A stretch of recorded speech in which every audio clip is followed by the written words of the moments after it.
What's good, everybody? It's your boy Charles Alexander, and you are watching Culture Dear Lord, Podcast. please forgive us for all the sins we have brought upon us, and look down upon us with forgiveness for all the sins we will have in the future. I know you understand that brothers ain't perfect. We try, Lord. We try to keep our heads up in bad times. This is a bad time. Show us the way. If you can't show us the way, forgive us for being lost. When I Want to Grow, it's a song that I wrote, pretty much talking about the process of growing within yourself and in the world you live in. And it's also pretty much having a conversation with God and just being real about what you expect, what you're doing, what you're putting in, and just keeping it 100 and being like, when am I going to receive what I'm going to get? Because I feel like I'm doing everything I need to do, and I'm walking in faith. So when am I going to reap the benefits? Am I doing what I got to do? Am I growing enough? And it's pretty much almost like a personal letter to God about how I really feel. The non-gospel version, either the legit, a real conversation about how I feel, about what's going on in my life at the time, and I'm talking to God about it. So I was going through a process through that project of growing, and I had mentors talking to me. I had went through some bullshit back at in Boston at the time. I had lost my crib. I was just going through a lot of stuff. So at the time it was just very stressful. So I felt like when I wrote that song, it was never supposed to go on the project. It was just a song that I wrote because I really felt like I was not getting what I was supposed to be getting. And when I wrote it, it came out so good, and the production and everything and it touched other people as well. A couple of my other friends who know my story and know my real story, they hear that song and they tell me all the time, like, that's deep, because they understand what my mindset is. So. I'm just trying to see what it's gonna be with a real nigga like me. Keep it low key, boo.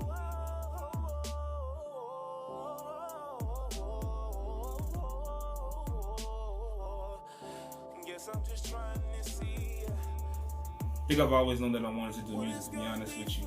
I've been literally singing since I was a little kid, since I was 5 years old in the church choir at Pleasant Grove on the north side with my grandmother in the choir. All the way till middle school, I was playing drums, always singing with around the neighborhood, always trying to do something with music. I built my first studio when I was 16 at my mom's house, made my first beats when I was in high school, sold my first beat at 17, and I feel like when I really, really knew that this is what I wanted to pursue as a career and as a dream, was pretty much out of birth. This is legit what I've been chasing since I was little. So, oh man, my family is a huge influence with my music. My mother loves gospel music, but she also loves old school music. She loves Motown. She loves to sing. She loves to gather together. My grandmother, she loves when we gather together on special events and her birthdays and just sit at the piano and we'll all get together to sing. My mother, my dad, my sisters, me, my cousins.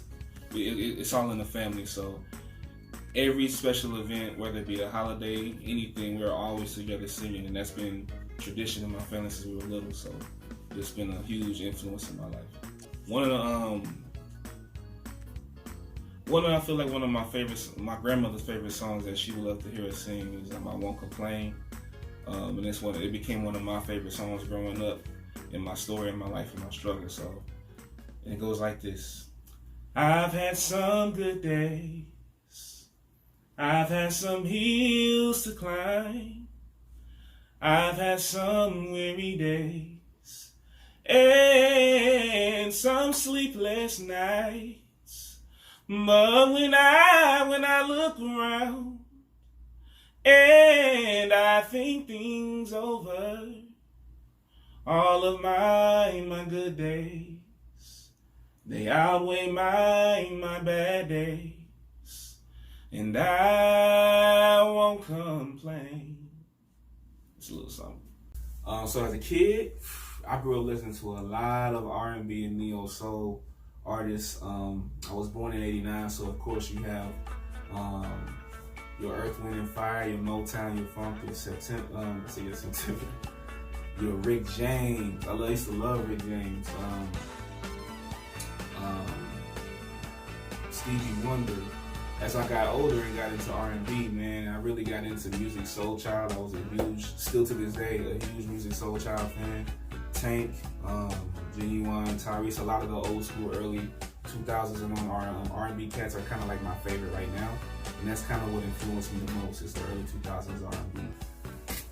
I just recently released a new single called Trill Love. It was released on Valentine's Day of 2020. It's available on all platforms, all streaming platforms, and soon it will be available on radio. One thing that I want you guys to get from my music is authenticity. Everything that I write is how I feel and it's genuine, and I want to pretty much make music for people who can relate to how I feel, or I want to relate to you. Got the temperature rising like 9 a.m. in my city. Catch us Frenching at French's. Trigger finger is itching. Cause them jackals be watching, but they ain't catching me slipping. When I decided to officially become an artist, my music style, I decided would just be whatever felt natural. I didn't go into it with a particular, I wanted to have a style of music that I wanted to sound like. Berklee College of Music exposed me to a lot of different genres of music that I was never exposed to before. So when I was in high school, my sound was completely just kind of strictly R&B, hip-hop, Houston hip-hop. Now, I've been exposed to so much stuff like jazz, a lot of different jazz groups, a lot of different fusion groups, a lot of different Afro-Cuban groups, a lot of different reggae artists that I've never really tapped into before, like Popcorn and things like that. That's really kind of grew my ear. So I would say, honestly, my style of music is me. It's just when you listen to me, you're going to hear R&B, but you're also going to hear something you kind of never heard before. It's kind of its own sound. So I would say R&B with a little originality.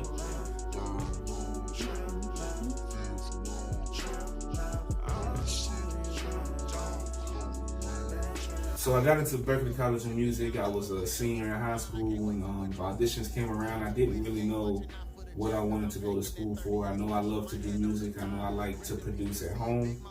My band director really wanted me at the time to go to Prairie View A&M to be in the drum line. And I thought that was my go-to thing. That's what I was going to do.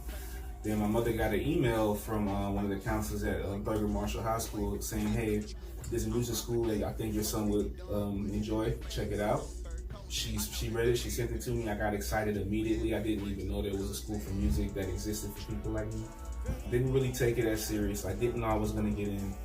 The people there was really interested in me, and they asked me if I could sing or if I have any other talents.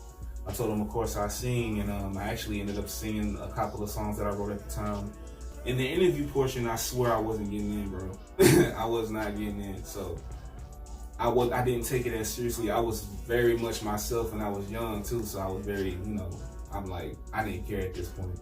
So the guy asked me a question. He said, if there was a magazine cover, what would it say about you if you was on the front of it? And I remember I specifically looked at him with a dead straight face, and I said, the best producer in the world. And he said, really? And I was like, yeah, in the damn world. Straight face. And he looked at me with a straight face. He wrote some things down on his paper, and he was like, I like you a lot.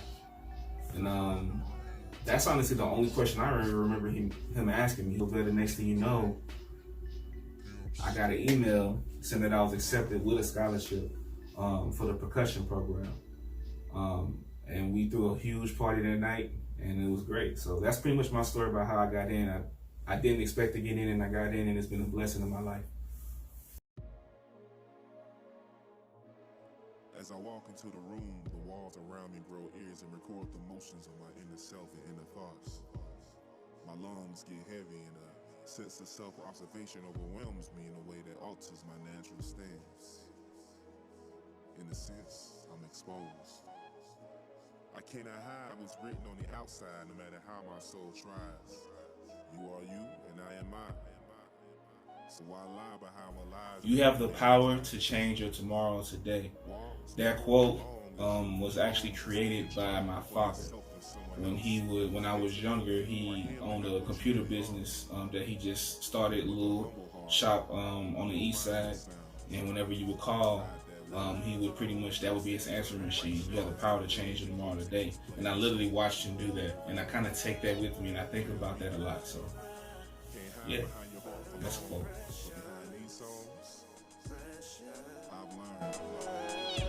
This is my first impression. Sit back and enjoy the session. Sit back and enjoy.